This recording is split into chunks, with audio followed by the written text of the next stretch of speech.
Olá, meus amigos, de volta aqui no Orla Play, nos debates da redação no Orla Play, o canal do Jornal da Orla na internet, né?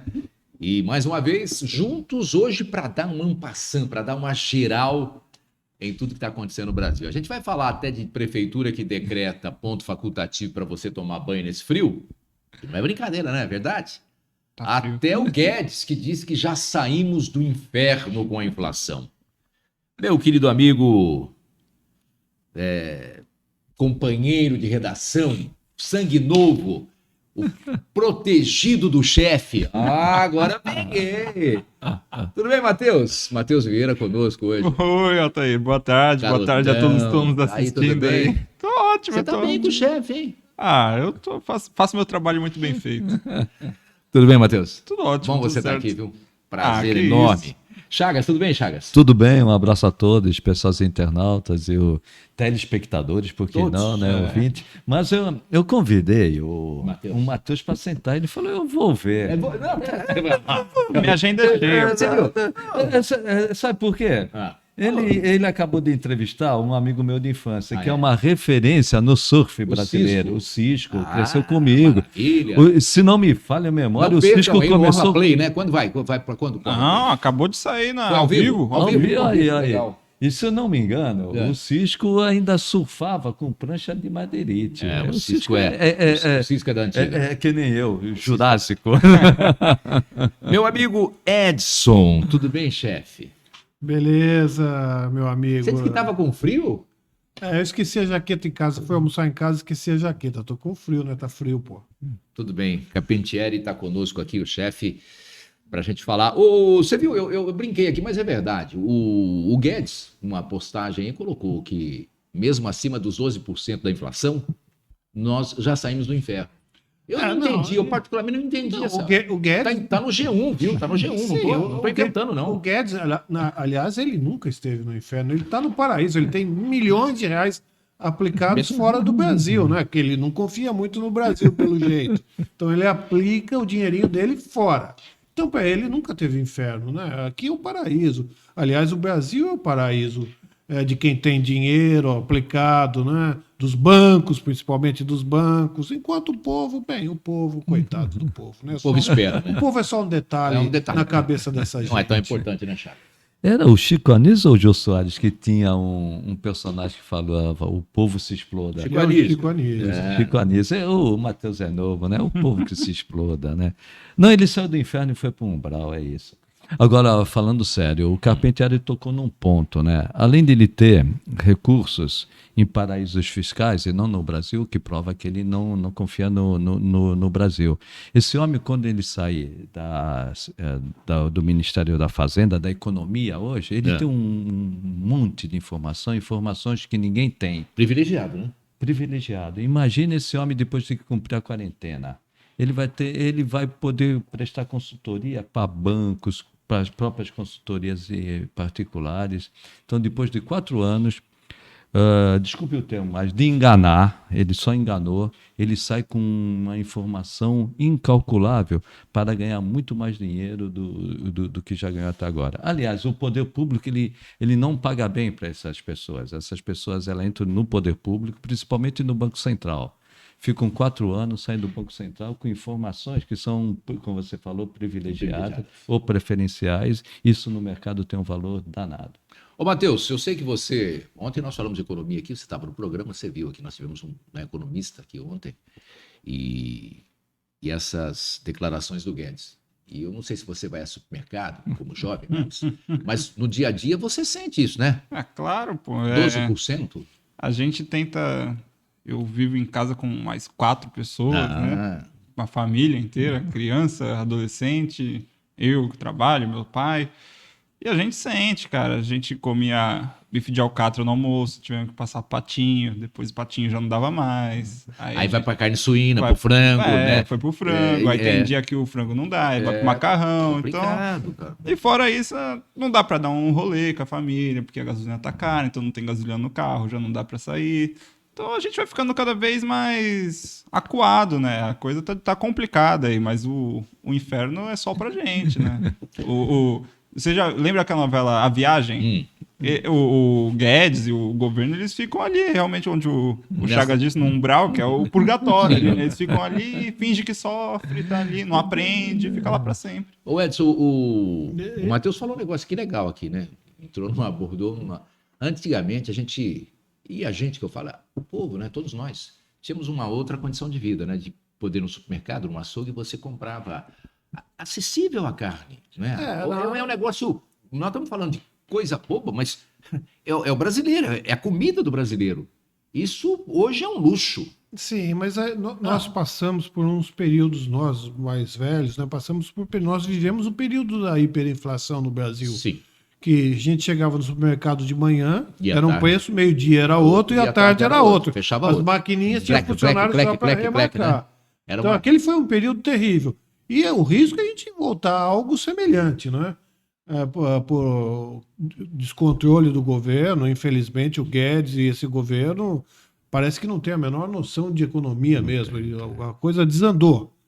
Tudo bem, tem a desculpa, até certa forma razoável, de que a inflação está no mundo todo, por conta da crise do petróleo, da guerra, mas o Brasil tem um componente adicional que a primeira, a grande injustiça, a diferença salarial, a desigualdade e a farra dos bancos. Eu estava pegando aqui um cartão de crédito, Banco do Brasil, cobrando 515% de juros ao ano. Inflação de 12%, cobra 515%. Quer dizer, é inacreditável que o Poder Judiciário fique omisso, o Congresso não são omissos, são cúmplices. Eu não diria que é omissão, porque você está vendo isso... Se você é uma autoridade, você toma uma providência. Quando você não toma uma providência, você é cúmplice. Então, é inacreditável. Isso aí, quem paga a conta, o Matheus, quem está assistindo a gente, quem não faz parte dessa elite, né? Dessa elite perversa que comanda o Brasil, não de agora, de muitos, desde que o Brasil foi descoberto, né? Eu só quero fazer uma diferenciação aqui. Quando você fala em 12%, e o Chagas pode explicar isso melhor para a gente. Quando a gente fala em 12% da inflação, é na média. Na média. Porque quando você vai no supermercado, o produto que custava... Bom, o óleo de soja, que custava não muito tempo atrás, eu não estou falando de saudosismo, não estou falando de 3 anos atrás, de 2 anos atrás. De um ano. Estou falando no máximo de um ano atrás, ele custava 4 e pouco, R$5. Depois ele passou a 7, 8, 9, 10, 12, e agora eu já não sei. Deixa eu te falar uma coisa, você está tocando no óleo aí. Olha, esse aumento do óleo pode até ser positivo em termos de saúde, porque eu não vou te falar uma coisa. Tudo bem, eu vou te falar uma coisa que você não sabe. O óleo de soja é um dos produtos que mais infarto provoca. Lá em casa. Infarto. Lá em casa. Infarto. Por quê? Eu vi uma palestra de um economista. A veia do cara. Dizendo que o infarto começou de uma forma avassaladora na humanidade, uma das principais causas de morte, a partir do surgimento desses óleos, que são vegetais. Porque antigamente se cozinhava com banha de porco. Lá na minha casa, até hoje, as banhas vêm do interior, a gente só cozinha com banha de porco. Banha? Só, não vários. Não é essa de porcaria do supermercado, não. É do interior mesmo. Banha de porco. Vários cardiologistas alertam que óleo é um veneno, principalmente quando usa 2 vezes para economizar, não é? Então, pasteleiro... é veneno puro, é suicídio. Não, mas tudo bem, vamos pular essa parte. Mas essa parte é boa as pessoas saberem que estão comprando veneno. Ou cozinha com banha de porco, óleo de coco. Banha de porco, óleo de coco. É o melhor que tem. Mas banha de porco é sensacional. Além de ser um preço razoável, Edson, é muito sadio. Não, eu desvirtuei a conversa porque realmente diz respeito então eu vou mudar à saúde. Então eu vou mudar aqui. O leite, que era R$1 e pouco, R$2, hoje você não encontra. Está R$5. Hoje qualquer marca de leite é 4 e pouco, R$5. Então no supermercado, o aumento foi de 100% ou mais. Não, a alimentação de uma forma geral... A cesta básica. Cesta básica. Pronto. Nós já falamos aqui, mas vamos repetir. Do salário mínimo... Quem ganha um salário mínimo gasta 60% numa cesta básica. Do salário mínimo, uma pessoa que ganha o salário mínimo, 60% gasta numa cesta básica. Mas o O Edson falou um ponto importante. Depois do programa eu quebro o pau com o Reinaldo, mas ontem foi interessante que nós estávamos até falando do problema da indústria brasileira. A indústria brasileira, num passado distante, década de 60, chegou a representar 60% a 70% do PIB. Hoje representa 10%, o Reinaldo me corrigiu, 9%. Independente de 10%, 9%. Por que isso também ocorreu? O industrial, ele viu que é muito mais fácil ele aplicar no mercado financeiro do que empregar.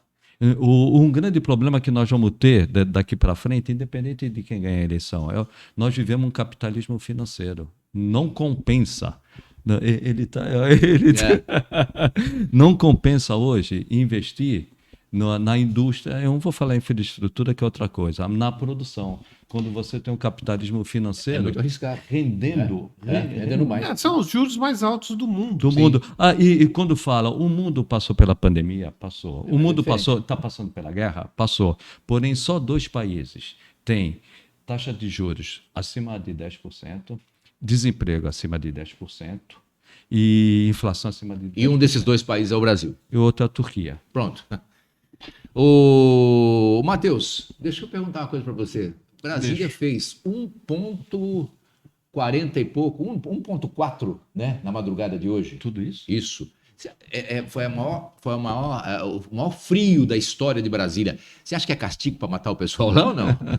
É castigo pro ser humano, né? Que continua desmatando lá. Porque o Edson reclamou, olha, eu não trouxe jaqueta, tô com frio aqui. Castigo. Imagina os caras lá em Brasília. É castigo que paga a gente que não tem nada a ver, né? Porque eu não tô lá desmatando. Eu planto minha plantinha, eu rego minha plantinha, eu não jogo lixo no chão. Agora o cara continua desmatando lá, o nosso querido presidente continua apoiando o garimpeiro e tudo mais. Isso aí vai ser cada vez pior, porque é mundial.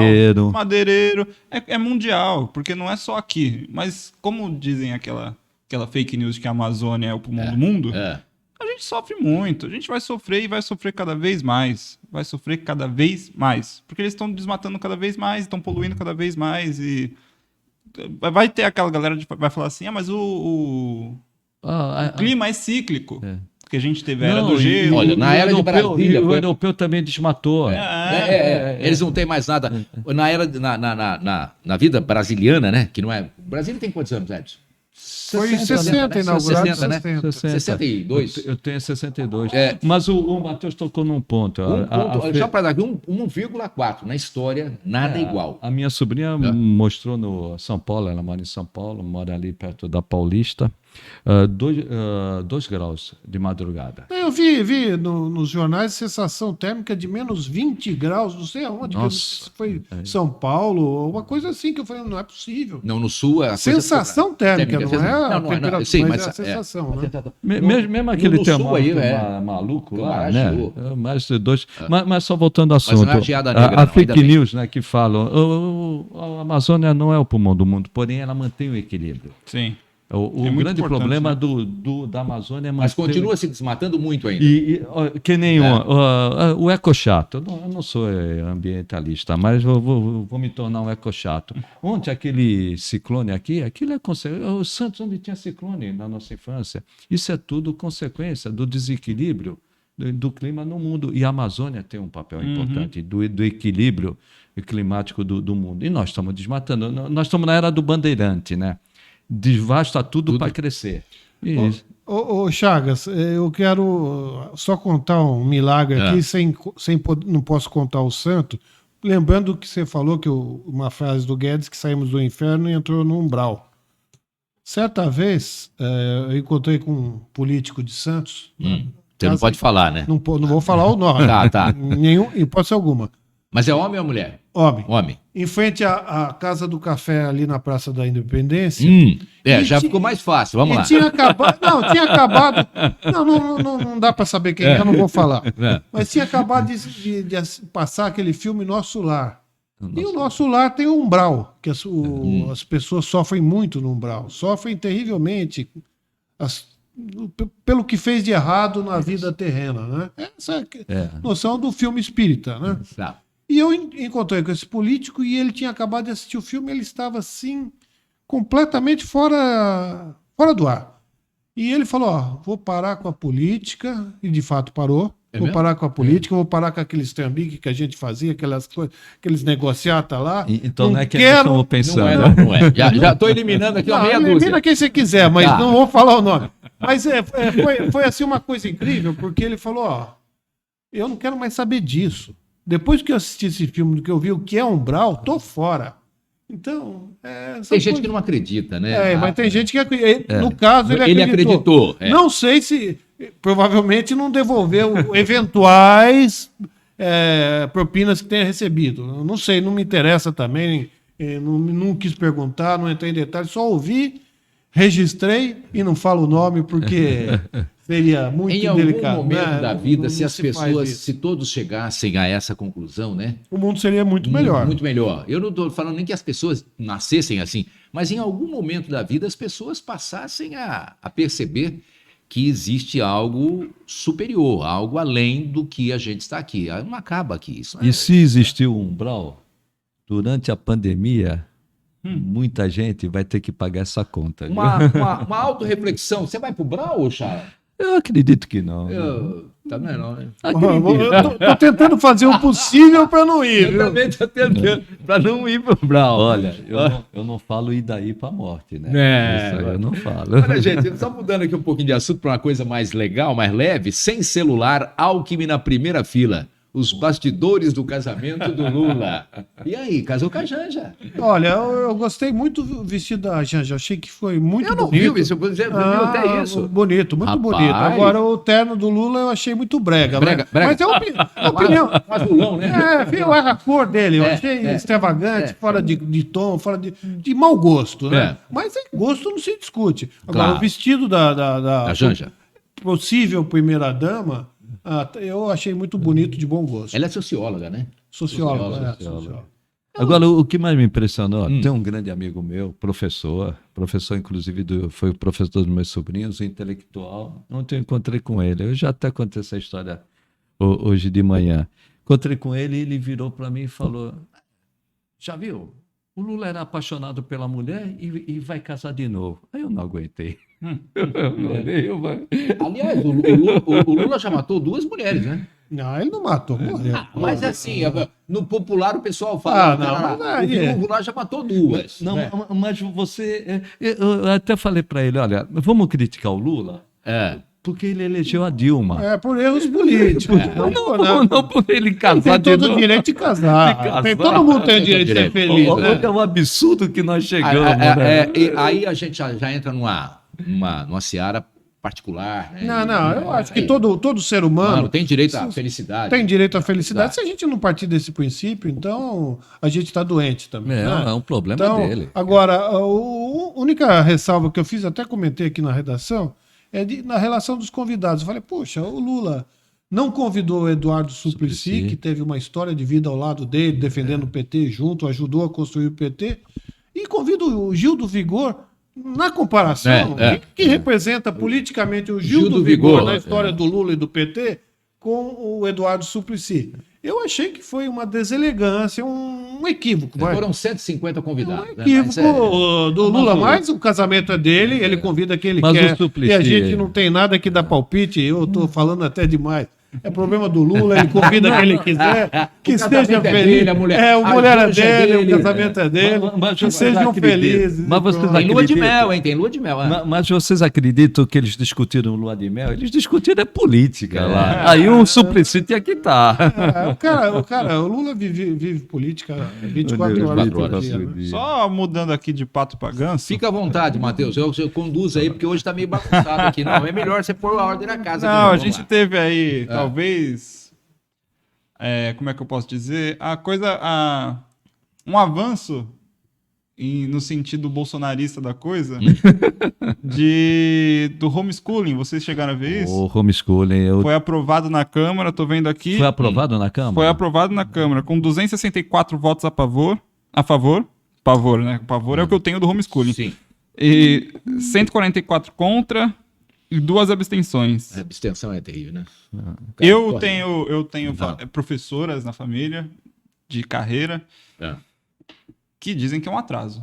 É um verdadeiro atraso. O homeschooling, principalmente... Eles compararam com os Estados Unidos, que lá nos Estados Unidos tem homeschooling. Né? Tem os seus problemas coisa, lá. Mas é outra coisa. Você não queira comparar. Não, nos Estados Unidos tem a questão, principalmente no interior, da violência que os pais não querem que as crianças saiam.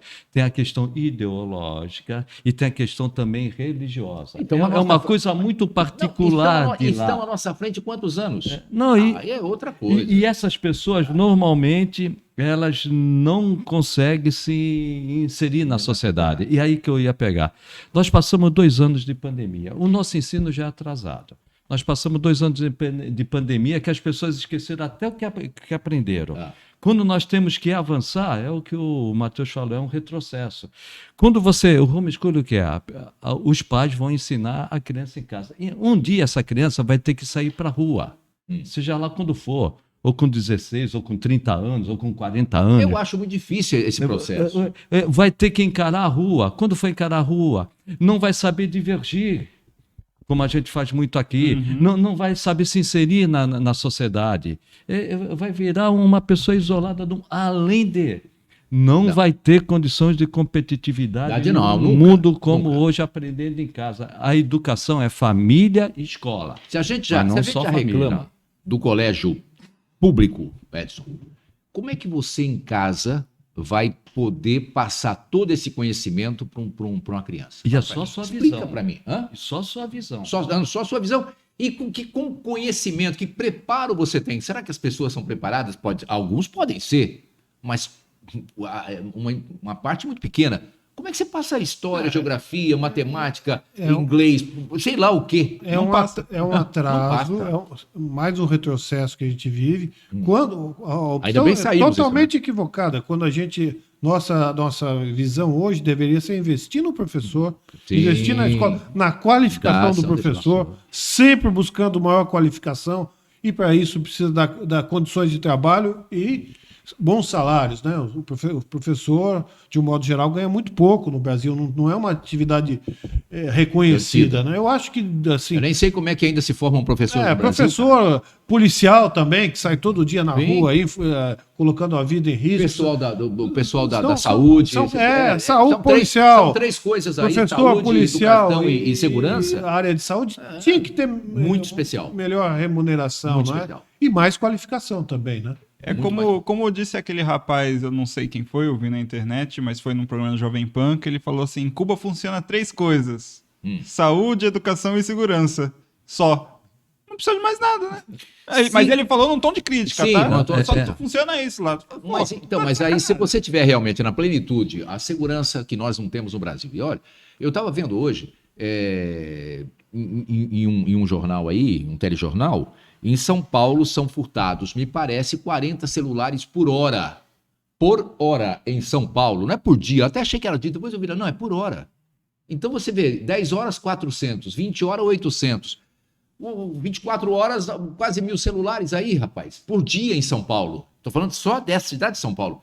Então, nossa, segurança a gente peca muito. A saúde, nós temos o maior plano de saúde do mundo, que é o SUS. É o maior, é o melhor, só que ainda a gente precisa aprimorar muito. Infelizmente não é aplicado da forma correta. Correta, mas é o melhor plano. Ninguém tem o que nós temos. Qual a dimensão do Brasil? Não tem. A dimensão do Brasil, não. E na educação, eu acho que nós temos, se preocuparam, nós temos hoje uma base razoavelmente boa e temos um final, que é aí o FIES, que tem aí os ProUnis, tudo bem. E o meio não existe. O ensino médio... Ensino médio... E como é que se você sai daqui e vai para cá? A evasão de ensino médio é monstruosa. Nós não temos o meio do ensino. O ensino médio no Brasil, acabado. Ou não, Matheus? Não, a minha experiência no ensino médio acho que foi muito além do que muitos têm por aí, porque como fiz ETEC, o ensino da ETEC é superior, né? É bom. É bom, ensino superior à média. Passei na prova. Sim, mas é um privilégio poder falar. Claro. E eu não tive homeschooling, né? Então isso me ajudou um pouco. Eu queria abordar a questão que o Matheus colocou de Cuba. Tem um ditado, né? O pessoal mais da direita que usa, mas que sendo adaptado... Não sei se é certo, mas sendo adaptado, ele precisa de alguns aperfeiçoamentos. que diz: se você não for de esquerda até os 30 anos, você não tem coração. Você não tem coração. E se você continuar de esquerda depois dos 30, você não tem cérebro. Então, o Matheus tem 22 anos e eu me vejo muito nele, naquele Você também foi assim, né? garoto que tinha o sonho de igualdade. Claro. Aí eu fui a Cuba, nos anos 90. Eu fiquei 20 dias em Cuba conhecendo, passeando lá. Só na parte conhecendo. bonita. Não, fui lá. Havana, conheci. Fui comer na casa de cubano, fiz amizade com o cubano. Conheci os... Então, de fato, eu cortei o pé lá, fui atendido na hora, muito bem atendido. A educação realmente funcionava, a saúde funcionava. Mas veja bem, você não tinha liberdade. Não tem liberdade. Você não... Vale a pena? Aí faltou tudo. Eu acho que a gente precisa ter tudo isso E mais liberdade. liberdade. Nós temos que buscar o sistema em que garanta a igualdade social. Não é igualdade, justiça. Justiça social. Diminuir a desigualdade no Brasil. Exatamente. Aquele socialismo não existe mais no mundo. Acabou isso.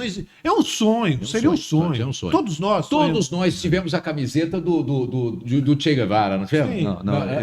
Você não teve? Não, eu não tive. Chagas é o excluído do rolê. Não, na faculdade, eu peguei a faculdade, o PT sendo... Você era de direita? Era sempre de centro. Não, eu também fui de centro, mas... Sempre, mas as pessoas me tratavam de direita, mas sempre de centro. Mas veja bem, se você tem que ter Endurecer sem sonhos, perder a ternura ternura. jamais. Você tem que ter sonhos. Não é possível que alguém possa concordar com a desigualdade. Um cara desse não tem coração, realmente. Não é possível. A desigualdade é uma chaga que nos afeta como o racismo. É por aí. São chagas que a gente não pode aceitar. Olha, nós temos hoje alguns países no mundo que ainda tem essa coisa da privar a liberdade, né? Que é Cuba ainda, e acabando. China. Né? A China, mas a China hoje é um capitalismo, né? Mas é um regime autoritário. Ainda é um regime autoritário. E Coreia temos a do Coreia do Norte. Norte. A Rússia também. Rússia, Você fala do Putin. Veja bem, a Rússia e a China entraram, enveredaram para um capitalismo, então dividiram as coisas. Agora, você pega Cuba, pega a Coreia do Norte, Irã, e aí a coisa é brava. O mundo árabe ali é bem... Né? A Arábia Saudita... Liberdade nenhuma. Nenhuma. Você não tem. As minorias não têm direitos... Aliás, não tem direito nenhum. Essa coisa do LGBTQI em alguns países é pena de morte. Mas Cuba, a ditadura cubana perseguia os gays. E assim a gente vê até hoje... o pessoal do LGBT, muitos defendendo Cuba, não tem noção do que é Cuba, do que fizeram com os gays. Porque aquela parte bonita de Havana, dos hotéis, ali, e você que foi na casa de um cubano, não sei que tipo, mas normalmente lá... Era médico, já era uma classe... E ganhava o equivalente a R$200 hoje. Isso que eu lembrei de uma piada agora. Que a piada é, uma moça chega pra outra, uma cubana chega pra outra e fala, poxa, me separei do meu marido. Ele é médico. Ela fala, nossa, mas por quê? Não, porque ele me falou que era recepcionista de hotel. E aí ela se separou. Por quê? Porque o médico recebe pouco. O recepcionista de hotel recebe em dólar. Ele recebe gorjeta. Você viu que quando nós tivemos aqui os Mais Médicos no Brasil, né? As pessoas viram esse projeto. Foi até muito bom. Eu achei que foi muito bom. Muitas críticas em cima do Mais Médico. Mas nós precisávamos, naquele momento, de ter esse socorro de fora. E eu só não concordava com o método que foi assinado pelo PT, que foi a Dilma que assinou, né? Esse acordo com Cuba, de que o dinheiro ia para Cuba e Cuba repassava uma parte para os médicos brasileiros. Quando acabou o projeto, né? Muitos médicos ficaram no Brasil, mesmo não podendo... Casaram até aqui? Casaram aqui, mesmo muitos não podendo continuar com a medicina, porque não tem o Revalida já há alguns anos. O Revalida é todo aquele médico formado fora do Brasil que faz uma prova para poder atuar no país, para poder trabalhar. Nós não temos o Revalida há cerca de uns 4 ou 5 anos. Isso é um absurdo, né? Absurdo. Mas muitos médicos preferiram ficar no Brasil, Edson, mesmo trabalhando em outras coisas. Agora me parece que foi aproveitado alguns deles aí, e acho que deveria. Não, e deixou um vazio, né? Vazio muito grande. E agora a medicina em Cuba é bastante avançada, claro, não é? O mundo perfeito, que é o de sonho, seria o que tem assim, o investimento que Cuba faz com saúde, educação. E com as oportunidades e a liberdade que existe em alguns países do mundo. Quer dizer, esse casamento, essa união seria perfeita, não é? O mundo dos sonhos. Tem que buscar isso. Tem que buscar isso. Não podemos parar de sonhar. Você estava falando aí da maturidade. Eu lembro que eu era. Você disse que era de centro, mas na época da minha infância eu era MDB, cara. E o negócio só tinha MDB e Arena. Então só tinha duas coisas, lembra, Edson? Sim. Você era MDB ou você era Arena. Sim. A Arena era o pessoal da direita, era né? o MDB de verdade. Depois virou PMDB e agora voltou MDB. Mas era o MDB lá atrás, era o partido que fazia oposição à Arena, né? Era Sim, era contra a ditadura militar. O manda-brasa. O manda-brasa. Eu queria só trazer a informação sobre o Revalida. A Bárbara me passou aqui a informação que esse ano tem Revalida. Vai ter? Sim, e as inscrições acabaram na terça-feira para a segunda etapa. Olha, isso foi pouco divulgado, porque eu sei de pessoas que fizeram faculdade na Argentina e no Paraguai de medicina, né? E que estão formados aí há 2, 3 anos, que moram na Baixada, aqui eu conheço 2 delas, e que não podem trabalhar. E agora, espero que não tenham perdido, porque isso aí também não foi boa. A divulgação deve ter sido muito pouca, né? Não... Acabou-se Acabaram na terça-feira, dia 17. Olha aí, né? Espero que tenham feito aí para poder trabalhar. Agora, você tocou num ponto. Não sei se Carpentieri passou por isso, né? Acho que até você passou na faculdade de jornalismo, né? Eu sempre defendi o centro. Só que era a efervescência da esquerda, o PT surgindo, né? Aí depois surgiu o PDT, né? O PDT mais para a esquerda, diferente do PDT do Getúlio, né? Aí falava, então você defende os militares? Eu falei, não defendo militar. Eu não concordo com o regime da esquerda. Hoje nós vivemos o contrário. É que um outro momento, né? Outro militar, né? Não, você é comunista? E teve um ponto na época, nós desenvolvemos o programa do PL, e no PL tinha 3 Paulos. Foi a campanha do Afif para a presidência da República. Eu era garoto ainda, né? E eram 3 Paulo. Paulo Rabelo de Castro, Paulo Mercadante, não é Luiz Mercadante, Paulo Mercadante e Paulo Guedes. Aí quando me mostraram as ideias do Paulo Guedes, eu dei um pulo da cadeira. Falei, isso não é liberal, isso é reacionário. Esse homem de 90, ele mantém aquele pensamento reacionário de 90, chileno, e trouxe para 2021. Aí, Matheus, você vê como o Brasil regrediu. Ele não avançou, ele regrediu. Ele trouxe a mentalidade de 1990 da campanha liberal do Domingos. Afif Domingos, né? Para o mundo de hoje completamente diferente. Aí você vê homeschooling, vê tanto. Olha como o Brasil está regredindo. A posse de armas. Como o Brasil está regredindo em pleno século XXI. E quando você fala nessa política chilena, estamos falando de Pinochet. Muita gente ainda fala do Pinochet, né? Não, dava certo porque era na tivemos pancada. aí há pouco tempo agora alguém falando, se fosse o Pinochet não acontecia isso, né? Eu ouço isso. Não é? Eu ouço. Que loucura. Claro que não acontecia, ele ia matar uma galera. Que loucura isso. Mas o Edson é daquele tempo, você falou do Edson aí da época da faculdade, o Edson era daquele tempo do Geraldo Vandré ainda, de cantar Vandré, né? Não falar que não falei das flores. Era a arma que a gente tinha, né? A geração do Matheus não sabe o que é isso. Quem faz a hora, né? Quem sabe faz a hora, não espera acontecer.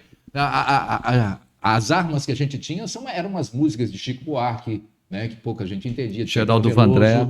Até de Roberto Carlos. Roberto Carlos tem uma historinha rápido para a gente, até no final do programa, contar. Muita gente cantou uma música do Roberto Carlos, debaixo dos caracóis dos seus cabelos, achando que estava cantando para uma mulher.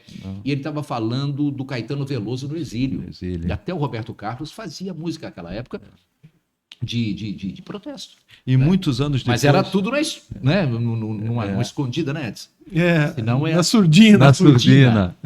Jornalista, então, coitado. Coitado. O Roberto Carlos, muitos anos depois, na década de 80, ele explicou, né, por que eu sou muito romântico, né? Ele fez uma música explicando.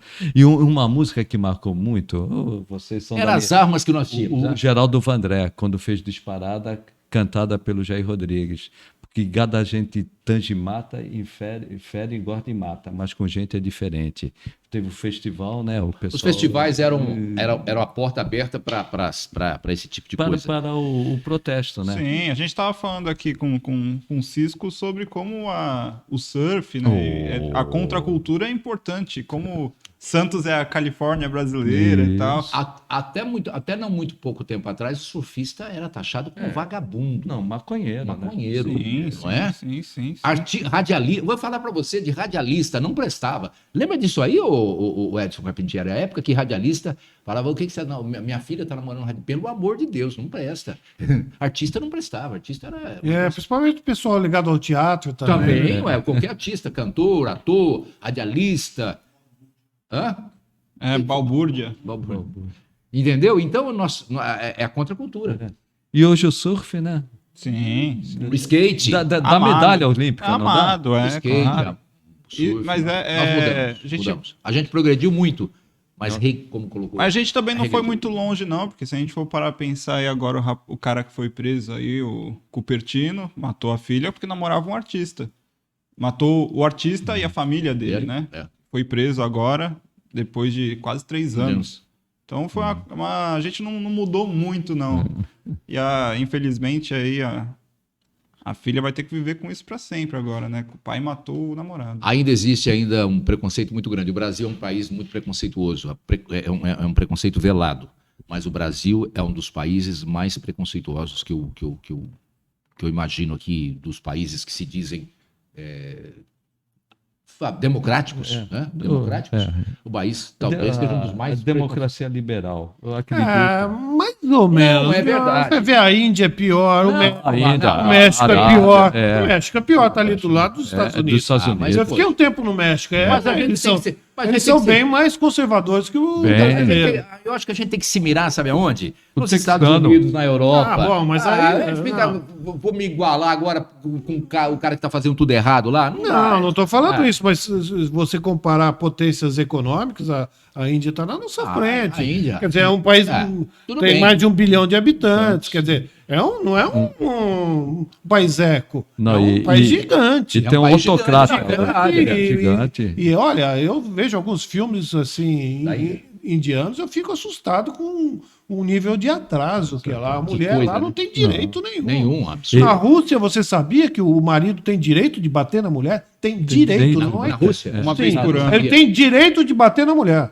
Como é que é? Na Rússia. Uma vez por ano ainda tem? Tem isso? Não, pode bater na mulher? Pode, não é crime. Agora, Eu vou te contar uma o coisa. pior, eu acredito que seja o que o Matheus falou, a Arábia Saudita, né? Não, Que é a Arábia apoiada pelos Estados Unidos por questões Exatamente. econômicas. Sim, mas aí tem todo o interesse. Mas aí você... Mas o Irã, ele ainda é evoluído. A Arábia Saudita é o que... Não, e tem países piores. O Sheik falou, tá falado. Eu acompanho muito fisiculturismo, essas coisas, né? Tem um país, é o Kuwait. Kuwait. Ele é fechado. Ele é um polo de atletas, o fisiculturismo. Mas você, brasileiro, que vai lá treinar, você não pode levar sua mulher. Olha, eu vou falar um negócio pra você. Os brasileiros vão ter problema agora na Copa do Mundo, né? Porque lá não pode beber. Não pode beber. Não pode beber. Negócio de sexo é complicado, né? Muito complicado. E você não pode andar sem camisa, a mulher não pode andar...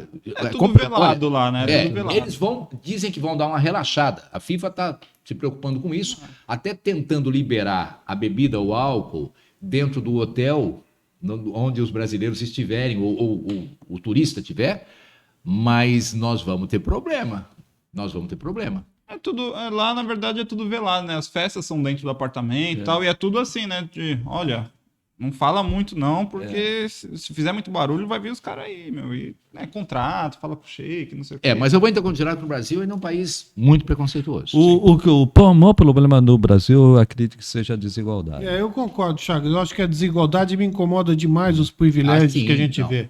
Privilégios, principalmente do judiciário, que é um absurdo, do Congresso Nacional, que é outro absurdo, e do Poder Executivo. Você vê que em 4 meses o Bolsonaro gastou mais de 4 milhões de reais no cartão corporativo e gastos secretos. Ele não tem que dizer 100 onde ele anos, gastou. né? 100 anos. Ele não tem que dizer onde gastou. Quer dizer, esse tipo de privilégio não existe em país civilizado do mundo. Quando você falou agora no judiciário, um dia a gente pode até colocar aqui nas benesses que tem no poder legislativo e judiciário. Eu não vou nem partir para o executivo, só no legislativo e no judiciário. quanto é que esse pessoal ganha e o que cerca esse pessoal. O privilégio que tem. É absurdo, Edson, você tem razão. Realmente, É absurdo. eu acho É que absurdo. o juiz, promotor, tem que ganhar muito bem. Mas Tem que ganhar. o que Agora, que é ganhar bem? privilégio não. O que é ganhar bem? Ganhar bem é um salário. E nós falamos em 39 mil, é hoje o maior salário do Brasil. 39 mil reais.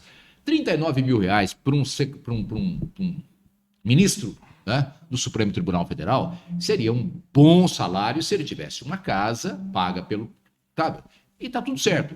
Até aí tá tudo certo. E o seguro-saúde, tá tudo bem. Agora, começa a falar tudo que eu coloquei, e aí você tem tudo isso mais salão lá dentro, né? Restaurantes, a mulher, os filhos, todo mundo tem saúde. O Hospital do Senado. Sim, cara. É de alta qualidade. Não, mas A mãe do Ciro Nogueira, que ocupou a vaga dele do Senado, abastece o jatinho particular da família com dinheiro público. Então, Quer dizer, é o fim da picada. a gente precisa passar para a população, e aí isso não vai resolver, mas só para as pessoas, o que é que tem de benesse nisso? Não, e está estourado o tempo. Uma coisa que incomoda: um ministro do Supremo Tribunal vai dar palestra bancada por uma empresa. Amanhã ele pode julgar uma ação dessa empresa. Olha a mistura do público com A gente tem que aprender muito. Agora, Edson, eu vou perguntar para você.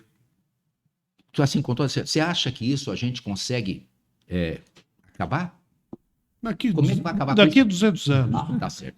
Ô, Matheus, muito obrigado, viu? Você deu um sangue jovem aqui, revitalizou aqui, colocou ordem na casa aqui. Chagas, obrigado. Até a próxima. Chefe, um abraço. Valeu, ótima conversa aqui. Espero que tenha agradado. Hoje nós temos muita vontade aqui sem os convidados. Amanhã a gente Amanhã o bicho pega. Amanhã pega? É mesmo, Matheus? Amanhã Dá pra Débora Camilo e Sérgio Santana. É isso? Amanhã tem Débora Camilo e Sérgio Santana aqui. Olha, só para ter uma ideia, vamos falar aí da Marielle? Você acha? Não sei do que eles vão falar, não. Não, mas vamos começar com isso. Claro. Gente, vocês até amanhã. podem. Muito obrigado, viu? Boa quinta-feira.